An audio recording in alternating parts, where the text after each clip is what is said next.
Vamos que venimos. Lo que no le hacía falta a la radio.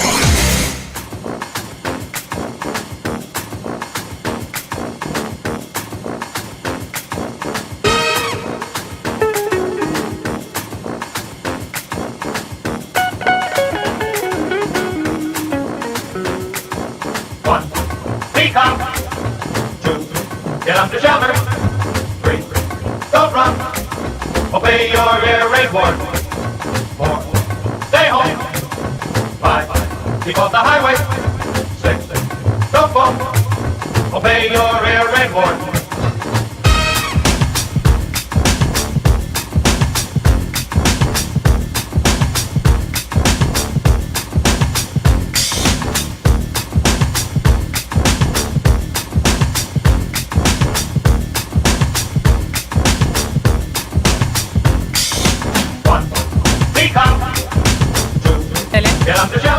Dale, Nicolás. Estamos en el aire, 20 horas 34 minutos, momento de la antropofonía, que en este caso nos viene acompañando seguido. Desde la próxima semana ya tendremos una emisión más espaciada, pero bueno, por cuestiones personales de nuestra anterior visita, lo hicimos el jueves anterior y hoy tenemos la presencia estelar de Fabiana Fernández. Fuerte ese aplauso, que en el día de hoy nos va a hablar un poco de la diversidad sexual, así lo ha rotulado, ahora queremos justificación.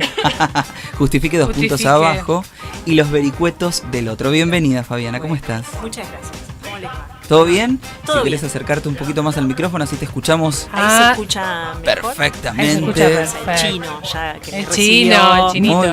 Muy bien. Un ídolo, gracias. Bueno, primero contextualizo un poco. A los antropólogos nos gusta contextualizar. Perfecto. Nosotros venimos, bueno, ustedes ya han presentado el espacio, Sí, somos miembros y parte de la Asociación de Antropología de Rosario.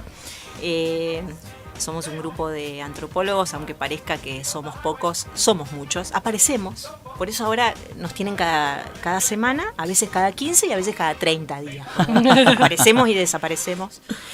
¿Y eso hay alguna justificación para eso? Mitológica. Nos gusta justificarlo Todo. mitológicamente. Perfecto. Todo deviene de una leyenda, de un mito. Todo deviene de leyendas o mitos y todo tiene una explicación, básicamente en términos de construcciones sociales nos gusta hablar, ¿no? Y un poquito, como les contaba ahí este ratito fuera del aire, la idea de charlar hoy sobre diversidad específicamente, diversidad sexual. Muchas veces a los antropólogos nos convocan todo el tiempo para hablar de la diversidad en general, sobre todo de la diversidad cultural. Hay también como una especie de mito bastante arraigado de que los antropólogos podemos hablar de diversidad cultural, que podemos explicarlo casi todo, ¿no? Lo cierto es que podemos explicar algunas cosas, no casi todo. En términos de la diversidad sexual tengo que contarles también, sincerarme, digamos, ¿no?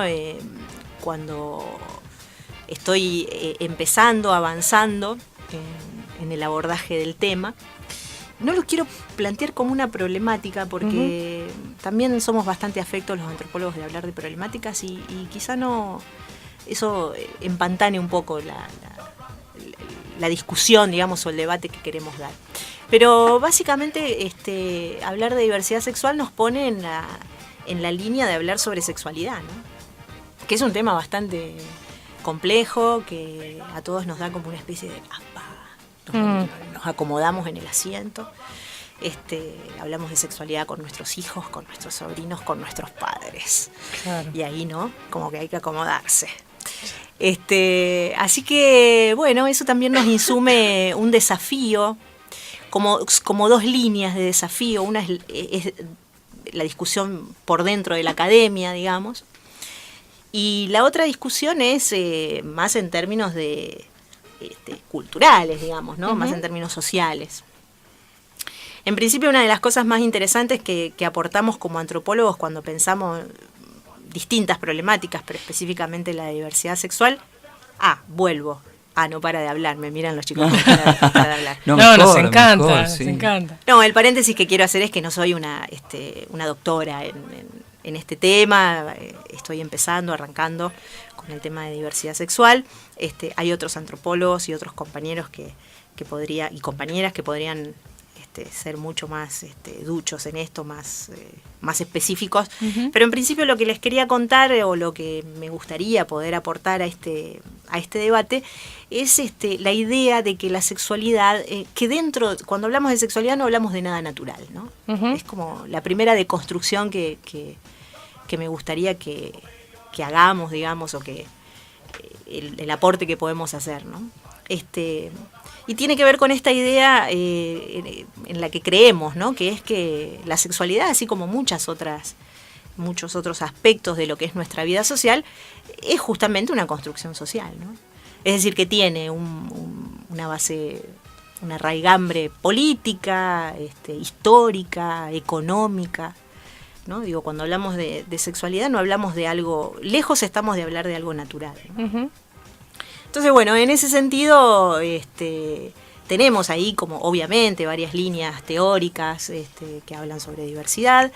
Tenemos la línea historiográfica también, que viene como a interpelarnos un poco, porque también hablar de sexualidad y hablar de constructo social nos pone en el brete de tener que hacer un poco de historia, ¿no? Sobre la sexualidad.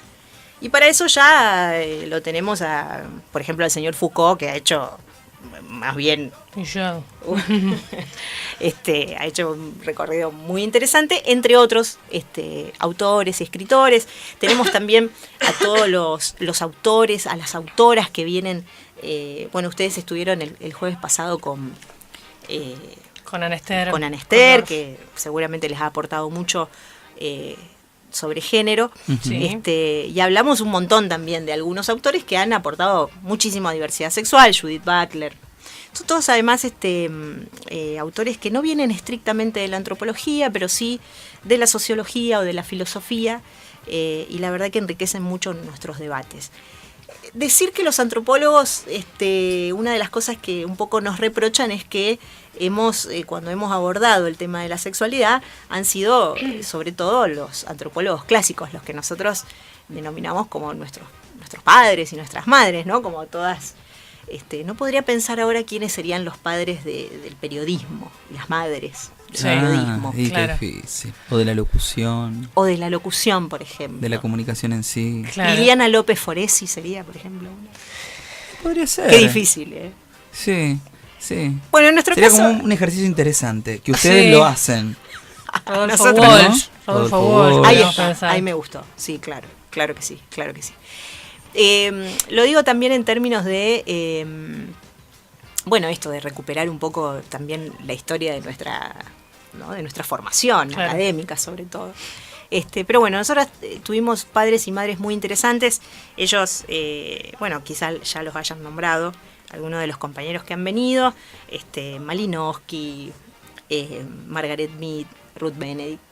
Ellos, pertenecían a una línea de la antropología que viene a recuperar a la etnografía, que es esto del trabajo de campo, que también quizás ya hayan hablado sobre ello, que tiene que ver con esto de ir a las comunidades y participar y ser, y estar y mirar y observar y demás. Hay en ese lugar hay 2 o 3 estudios muy interesantes, el de Margaret Mead específicamente, adolescencia en Samoa, en fin, que nos han aportado miradas sobre la diversidad y sobre cómo se vive la sexualidad en otras culturas, ¿no? Claro. Pero por sobre todo recuperar de eso, la historiografía nos hace algunos reproches sobre eso, ¿no? Básicamente que es que no hemos podido reconstruir como el contexto, ¿no? Más histórico de esas prácticas. Pero bueno, nosotros decimos sí, tienen razón, pero también es cierto que esos son autores de principio de siglo, son los padres. Nosotros, estamos en otro momento, queremos ser un poco más flexibles, vamos a ver por dónde lo negociamos. Claro. Y la verdad es que en pleno siglo XX, siglo XXI, los avances que se han hecho en materia de diversidad sexual, en términos, sobre todo en nuestro país, en términos de leyes, ley de matrimonio igualitario, ley de género, nos ha puesto, o sea, los movimientos sociales ha puesto, me parece a mí, a los académicos, a los que pertenecemos un poco más a la academia, nos ha puesto a pensar, ¿no? en la naturaleza de esta diversidad, digamos, ¿no? Me parece que en ese sentido, sobre todo en diversidad sexual, los movimientos sociales nos han precedido, ¿no? en sus reflexiones, devenidas de sus propias prácticas, ¿verdad?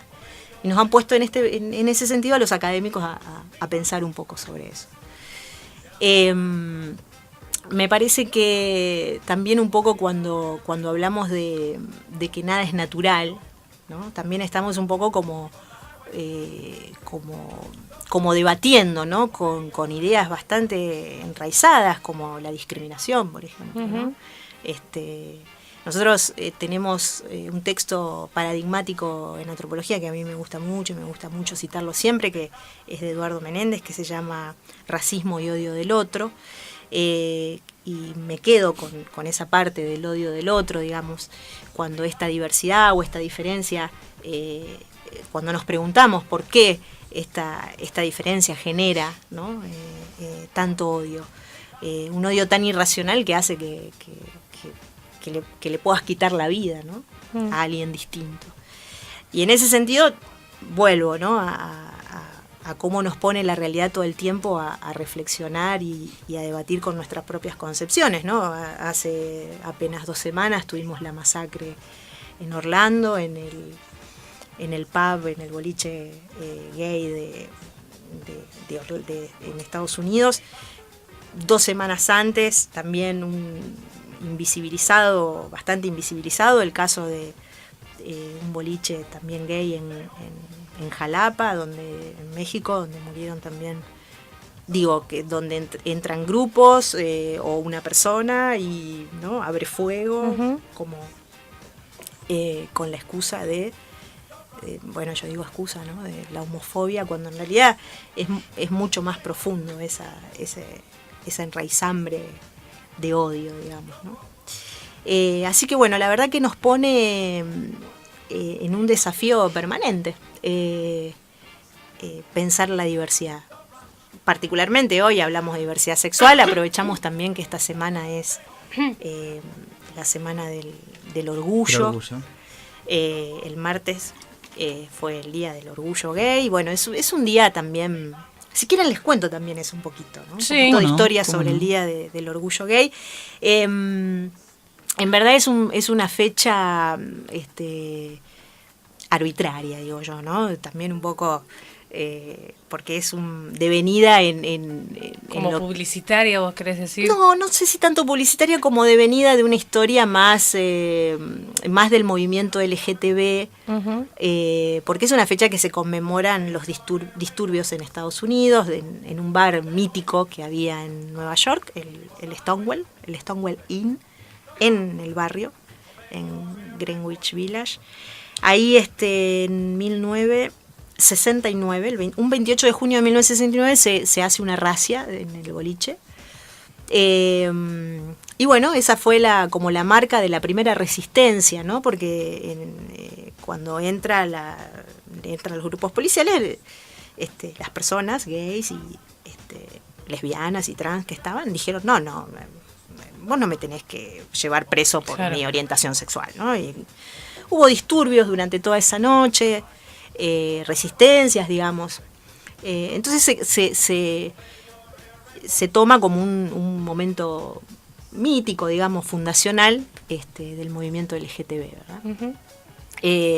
Digo también un poco traído porque me parece que al menos en el contexto de la historia estadounidense, obviamente que está enmarcado también con todo lo que fue la resistencia a la guerra de Vietnam, el movimiento hippie, digamos, ¿no? Claro. Entonces, nosotros lo recuperamos también porque es mítico en términos de, como a nuestros padres fundadores, ¿no? Porque es mítico en términos de la lucha del movimiento LGTB, pero también con la idea de poder visibilizar las diferencias, ¿no? También dentro de lo que sería el movimiento LGTB. Y a esto me refiero con que no es lo mismo ser gay en Estados Unidos, sin duda, no es lo mismo ser lesbiana, no es lo mismo ser trans que serlo en Argentina, por ejemplo. Y en Argentina no es lo mismo ser gay de clase media, Claro. Sin sufrir quizá discriminaciones dentro de la propia familia, que serlo no sé, en Vía Honda, ¿no? Digo, cuando hablamos también de sexualidad, aunque no parezca, también hablamos de los atravesamientos y las diferencias de clase, Claro. de género sin duda, de etnia. No es lo mismo ser, obviamente, de un grupo indígena, dentro de un grupo indígena migrante, y además ser gay o ser trans, ¿no? Como, la verdad es que es un tema que nos pone a reflexionar mucho, e insisto, no habría en todo ese variopinto, ¿no? de personas que podemos ser, la verdad que trazar una línea de normalidad es bastante difícil, ¿verdad? Aprovechando este punto de la reflexión, justamente vos hablabas de un 28 de junio de 1969 en donde se produce esta resistencia por parte de la comunidad en un bar.